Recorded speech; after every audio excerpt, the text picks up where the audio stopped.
बसेर स्वदेशमा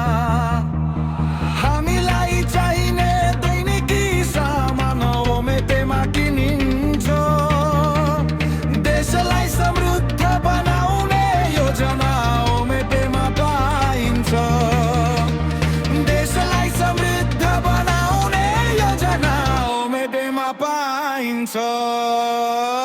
एक दिनलाई श्रम महिनालाई जागिर पुस्तौँलाई उधम हो साथीभाइलाई हजारौं अवसर लाखौं सपना अब हरेक नेपाली जोड्नेछन् एउटै बलियो सञ्जाल टोमेटो भेन्चर्स आउनुहोस् सँगै अघि बढौँ